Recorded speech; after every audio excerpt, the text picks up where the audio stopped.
안녕하십니까. 정동산 감독입니다. 많은 분들이 구독해 주셔서 거저 제가 방송할 맛이 좀 나는 것 같습니다.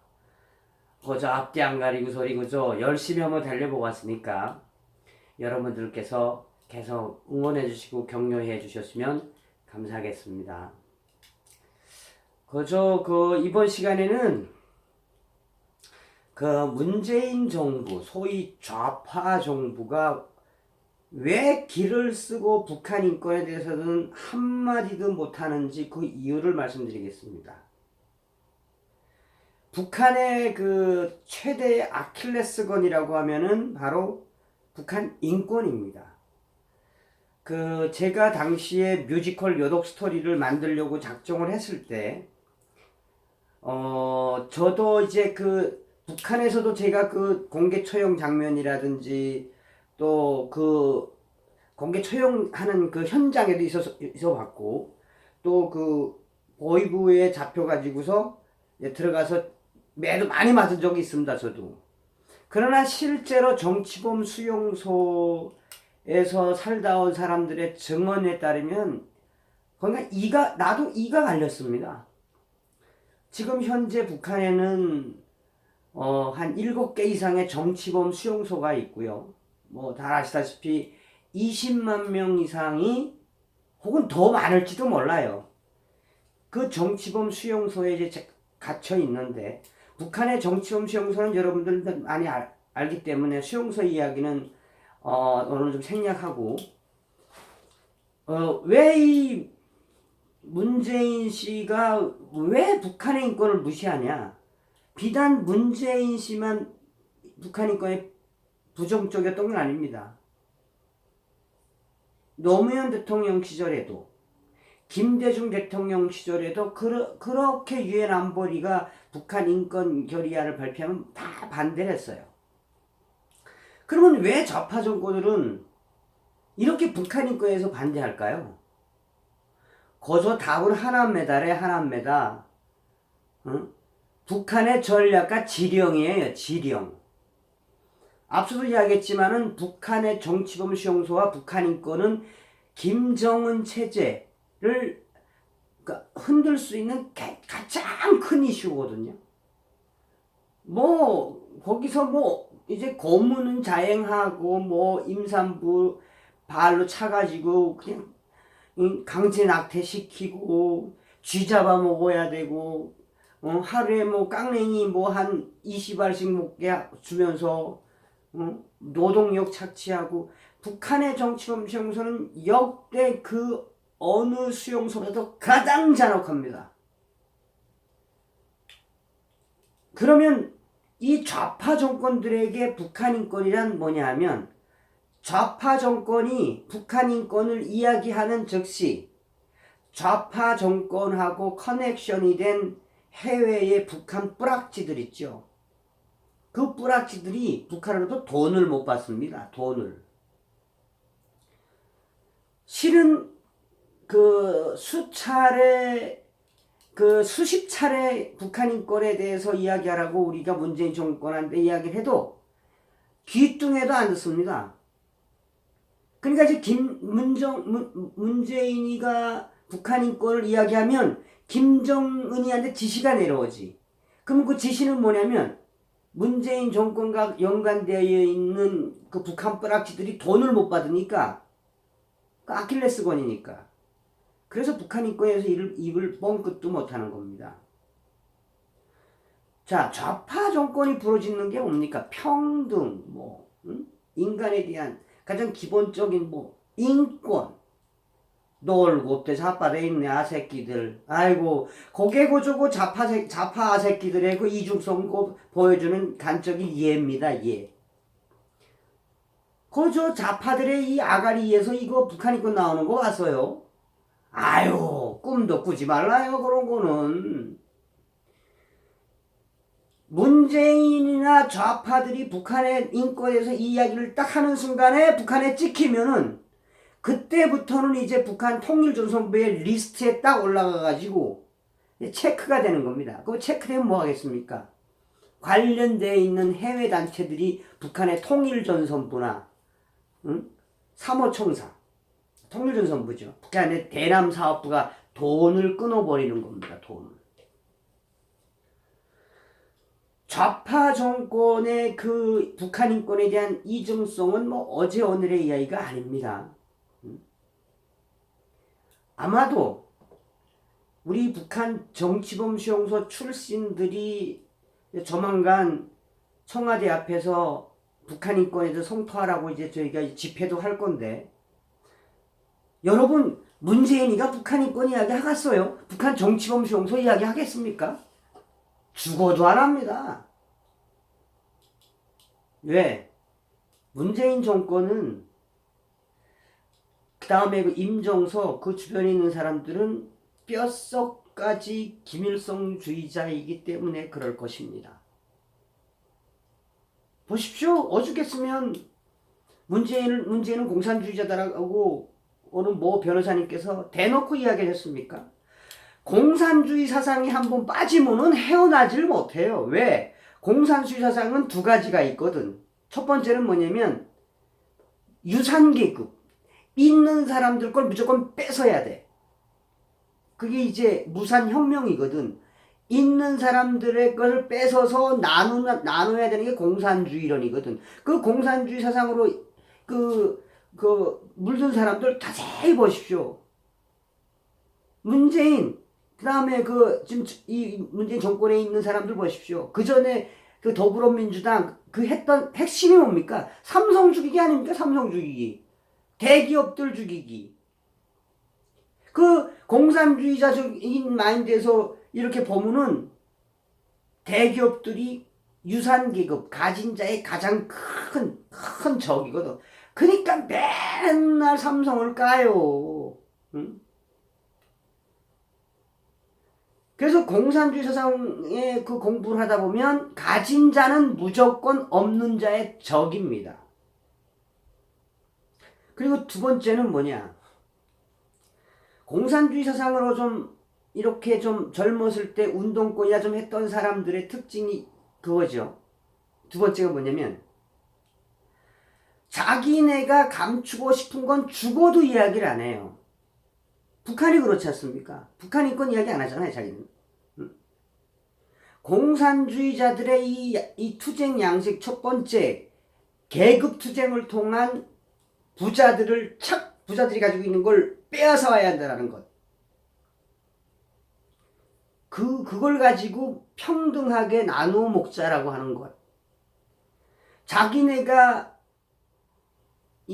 자기네의 그 아킬레스건 같은 거는 죽어도 이야기 안 하는 것. 이중성. 그런데다가 여러분 들리는 소문에는 물론 첩보의 수준이지만 그 촛불 시위에 중국 애들 많이 나왔거든. 박근혜 대통령 탄핵시킬 때 촛불 집회 거기에 중국 유학생들 수없이 나갔습니다. 그리고 조선족들. 촛불 집회는 그래서 제가 알고 있는 그 보안과에 있는 경찰 한 분한테 들었는데 당시 촛불 집회가 이상하더라 이거야. 뭐 한 무리끼리 이렇게 몰려다니는데 중국말을 많이 하더라 이거예요. 무슨 이야기냐? 촛불 시위에 자발적으로 박근혜 대통령 탄핵을 부르짖으면서 나왔던 청년들도 많습니다. 그러나 그 와중에는 중국 정부가 조직적으로 지령을 내려서 참가했던 중국인들이 상당수라는 거예요. 그건 무슨 말입니까? 중국이 북한 돕고 있다는 거거든. 그러니까 여러분 문재인 대통령의 중국몽 보십시오. 중국몽 함께 하겠다고 하는 거 보십시오. 그래서 문재인 대통령의 이 주변에는 문재인 대통령 더불어민주당은 중국 고위 당간부들하고의 커넥션이 굉장합니다. 그게 어떤 커넥션이냐면 구체적인 사례들이 있어요. 더불어민주당 국회의원들이 문재인 정권 전에 박근혜 정권 때도 마찬가지고 중국 지도부하고 굉장히 서로 뭐 전략을 많이 짰거든. 아마도 그래서 촛불 집회 때 그래서 중국 정부가 한국에 있는 중국 유학생들에게 지시가 내려갔다라는 게 정설입니다. 다시 말하면 북한 인권에는 중국도 마찬가지입니다. 중국의 그 파룬궁 이 신자들 중국에서 장기 척출하고 중국의 또 중국 인권도 만만치가 않지 않습니까? 공개 처형하고 뭐 거기도 북한보다는 좀 못하지만은 그러니까 중국하고 북한은 같은 사상과 같은 체제를 가지고 있습니다. 이런 속성을 가지고 있는 우리 아시아 동북아의 우리 한국에서 문재인이가 북한의 인권을 이야기하는 순간 누구한테 지키겠습니까? 김정은한테 당연히 지키지. 그러나 미래지향적으로는 중국한테 지키게 돼 있거든. 이게 지금 여러분 우리 우리 동북아 동남아 뭐 이 한반도를 주변에 있는 각 나라들의 그 추이를 좀 잘 볼 필요가 있습니다. 지금 단적인 예로 베트남하고 원래 중국은 같은 공산주의 국가였는데 한번 같이 전쟁도 했어요. 베트남하고 중국은. 그러나 어찌됐든 호치민 때부터 사회주의 국가의 그런 그 블록 불가담이라고 하는 이 사회주의 국가끼리의 조약 기구가 있었어요. 거기 다 같이 뭉쳐 있었거든. 이후에 베트남이 이제 90년대 들어서고 2000년대 들어서면서 확실한 개혁 개방 체제는 공산주의 체제인데 시장을 확 열어버렸거든. 그런데 베트남의 그 시장을 장악하려고 했던 게 중국이에요. 그러나 베트남은 몇 년 전부터 중국하고 모든 걸 끊어버리고 물론 외교 관계는 유지를 하죠. 베트남에 투자를 받은 게 다 미국 자본이거든요. 유럽 자본들. 제가 왜 베트남 이야기를 하느냐?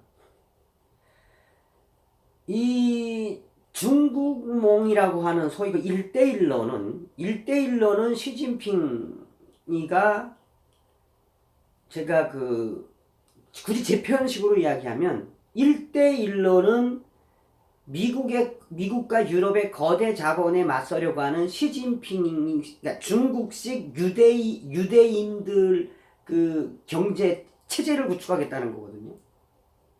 중화 사상의 바탕으로. 물론 지금 많이 이제 삐걱거리고 있습니다만 지금 한반도의 정세는 미국이냐, 그러니까 쉽게 말해서 자유민주주의를 동맹으로 한 우파 동맹으로 가느냐, 아니면 베네수엘라가 그 예인데 사회주의, 공산주의, 포퓰리즘으로 무장한 지도자들끼리 고립되게 발전하냐, 이제 이런 체계 환경을 가지고 있거든요. 그러니까 문재인 정권이 지금 추구하는 것이 바로 뭡니까? 사상은 공산주의와 가치관도 공산주의 사상 철학이야. 이 사람이 자유민주주의 대통령이 됐으니 누구하고 동맹을 하겠습니까? 중국하고 러시아밖에 없어요. 이번에 동남아 가서 뭐 했습니까? 지금 하물며 동남아도 필리핀은 오래전부터 미군이 다시 오십시오라고 지금 하고 있어요. 여러분들 60년대까지만 해도 필리핀이 우리보다 더 잘 살았어요. 우리보다도. 근데 그 굴락이라는 필리핀의 미군 기지에서 그 마르코스인가? 그 사람 필리핀 대통령이 나가라고 반민을 부러져서 그래 그러면 갈게 하고 갔어요. 당시만 해도 60년대까지만 해도 미군이 2만 명 이상이 주둔해 있었습니다. 필리핀에. 그때의 필리핀은 GNP, GDP가 우리보다 굉장히 높았어요. 우리는 그 당시에 뭐 60달러 할 때 걔네는 1000달러를 했으니까. 하물며 필리핀까지도 이제는 미국하고 동맹을 맺지 않으면은 미국을 통한 국제자본을 들여오지 않으면 어렵겠구나. 이미 알고 있는 거야. 그런데 우리 위대하신 문재양 동지께서는 오로지 북한이야. 지금 이 미국은 이제 두고 보십시오. 제가 방송에서 했죠. 북폭은 현실입니다. 북한의 핵시설 폭격은 이제 현실이 돼버렸어요. 지금 이 문재인 정권은 어떻게 하든 자기가 나서서라도 미국의 트럼프 행정부하고 설득해서 어떻게 하든 해야 되는데 미국은 이미 그 전부터 그랬잖아요. 트럼프가 당신들 뭐 다 우리하고 생각이 틀리잖아. 그건 무슨 말입니까? 미국은 빨갱이들하고는 사업 안 하겠다는 이야기지. 빨갱이는 상대 안 하겠다는 이야기지. 그러니 지금 북한의 김정은보다도 더 사면 초가에 몰린 것은 문재인 정부입니다. 문재인 정부가 아마도 남북 경협이라고 하는 유엔 안전보장 이사회의 그 제재, 그거를 어긴다? 미국은 좀 어기라 이거야. 어겨보라 이거야. 이제는 좀. 이런 마당에 더불어민주당과 문재인 정부가 북한 인권 이야기 할까요? 못합니다. 할 수가 이제 때가 지났습니다. 열차가 떠나갔어요. 우리가 여기서 중요한 걸 하나 알아야 됩니다, 여러분. 좌파 정부. 물론 정치란 좌도 있어야 되고 우도 있어야 돼요. 형평, 날개가 있어야 되지 않습니까? 그러나 북한과 사상을 같이 하거나 생각을 같이 하거나 가치관을 공조하면서 대한민국이라고 하는 자유민주주의에서 기생하는 한국식 한국 좌파는 괴멸이 정답입니다. 괴멸. 그래서 좌파의 탈출순은 지능순이라고 그러잖아요. 빨리 깨우쳐서 나와야 돼. 그 좌파 사상에서. 좌파 사상으로 보면 내가 아까 이야기했죠. 좌파 사상으로 보면 우리나라의 대기업들은 다 유산계급이야. 해체시켜야 돼서 그 해체시켜가지고 그 돈으로 평등주의를 부르짖어야 되고, 좌파 사상, 공산주의적인 그 사상으로 무장된 사람들의 기준으로 보면은 이 대한민국의 태극기도 바꿔야 되고 애국가도 바꿔야 돼. 그 사람들의 사상이 그래요. 여러분, 그런데 문재인 정권이 3년 남았다? 이거 소름 돋지 않습니까? 고조 3년 동안 이거 나 이거 어떻게 살까? 이거 어떻게 살갔어요 우리? 허나 그 또한 우리들에게 내려진 숙명 같은 시간들입니다. 지금 미국이 준비하고 있는 카드 중에 가장 도드라지고 강력하게 지금 흔들려가는 게 북한 인권이거든요. 북한의 정치범 수용소의 사례, 북한 당 간부들의 그 북한 인권 사례, 북한 권력기관의 인권 사례, 또 북한 수용소 출신들의 증언, 북한에서 인권을 사실 북한에는 인권이란 말 자체가 없어요. 그런 사례들을 트럼프가 빵 터뜨리겠다 이거야. 전 세계적으로 김정은이 면상을 쌍판태기를 때리갔다는 거야. 요거죠. 북한 인권으로다가. 트럼프 형님 고맙소다래. 나는 그저 그냥 트럼프 형님이 그저 항상 감사합니다래. 미국은 지금 이번 하노이 회담 딱 끝나고 나서 이 새끼들 안 돼갔구만. 북한 인권으로 미국은 북한의 김정은을 사면 초과, 국제적으로 대망신.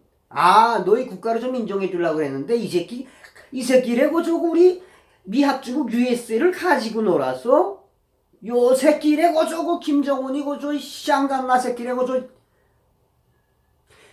북한 인권을 시작으로 미국은 지금 북한 김정은이의 지하벙커 북폭의 시간을 1시간씩 앞당겨 가고 있습니다. 미국에서 공식적으로 탈북민들한테 요청한 게 그거예요.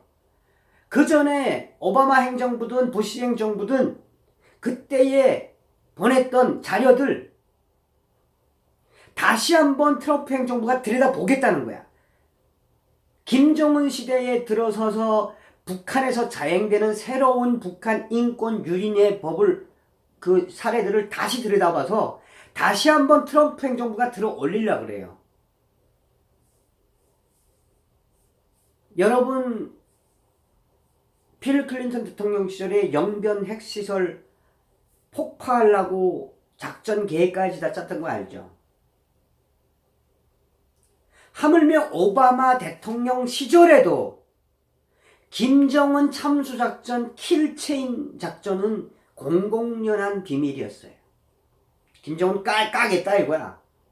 왜? 저거 가만 놔두면은 옆에 그 중국 이 짱꼴라 이 시진핑 이 시진핑 이 제일 악질은 이 시진핑 이 새끼야 이 새끼. 이거 이제 좀 보라요 이제. 중국이 어떻게 망하는지 보십시오. 김정은이가 중국한테 갔다가 러시아 갔다가 이렇게 싹 미국하고 대적을 하려고 하는 그런 공산주의 원조 국가들하고 원조 교제를 하고 있었거든. 그래서 박근혜 대통령 시대가 그래서 중요한 거였습니다. 박근혜 대통령께서는 이야기를 했거든. 3.1절에서 탈북민들이여 대한민국으로 오라. 탈북민들이여 대한민국의 국민이 되어 주십시오. 그 영상이 북한에 엄청나게 보여졌어요. 야, 남선 대통령이 우리 그 탈북민들 한국을 오랜다 야. 그때 우리는 박근혜 대통령 시절에 정말 통일이 벼락처럼 올 것 같았어요. 김정은이 모가지래 싹둑 거저 이 벙커버스터가 꽂힐 줄 알았다 이거야요. 에? 그런데 여기서 탄핵이라고 하는 좌파들의 카드가 나왔습니다. 꽃놀이 패가 나왔습니다. 나도 이렇게 당할 줄 몰랐습니다. 지금 박근혜 대통령 뭔 죄가 있죠? 왜 구속시켜놓고 있죠, 여러분? 박근혜 대통령을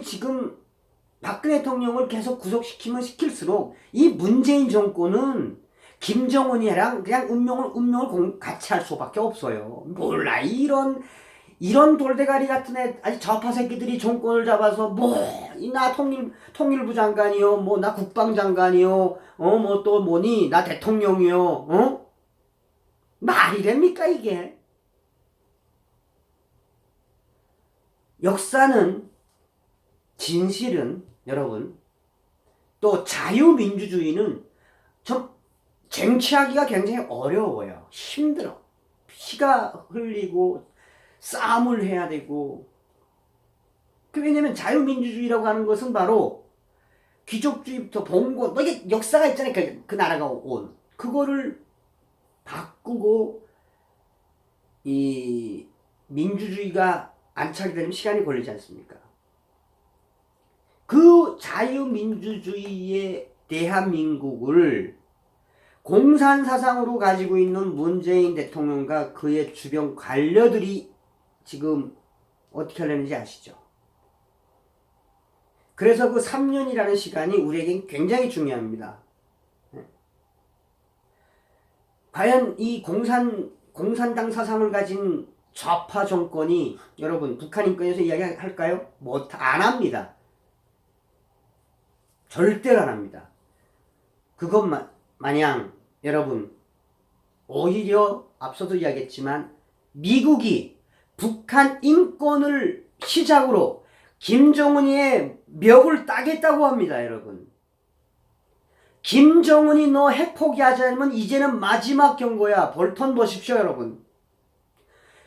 자유 대한민국 국민인 게 자랑스러운 건 그 정말 이 보리죽 먹던 정말 조선시대에 당나귀 타고 다니고 달구지 끌고 다니고 서울의 주변 똥이 널려진 이 이조봉건 시대, 우리 조선 시대에 그래도 미국이 와서 6.25의 참화를 막아주고 우리 동맹이라고 보릿고개에 넘어가던 사람들에게 꿀꿀이 죽이라도 먹이, 밀가루도 원조로 그 원조에, 그래서 미국이 항상 이야기하는 게 뭡니까? 미국식 자유민주주의 가장 큰 면류관은 대한민국이라고 오바마가 이야기했습니다.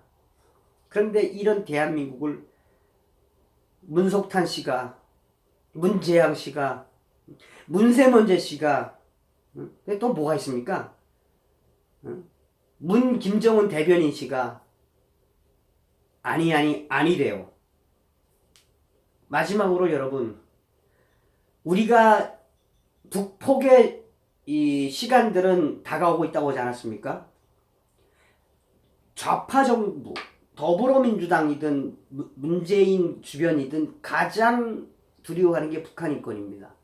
북한 인권에 대한 살해, 북한 인권에 대한 부정하는 이 문석탄 이 정부의 사례들을 여러분 많이 퍼뜨려 주십시오. 김정은의 멱을 따는, 그래서 태극기 들고 오고 이 평양으로 가는 자유 북진 통일의 그날은 반드시 오는 거야 아니겠습니까? 그때까지 우리 힘들지만은 그저 열심히 살아갑시다래. 조선민주주의민국하고 북괴는 반드시 멸망하게 되어 있습니다. 이상입니다. 멸공. 감사합니다.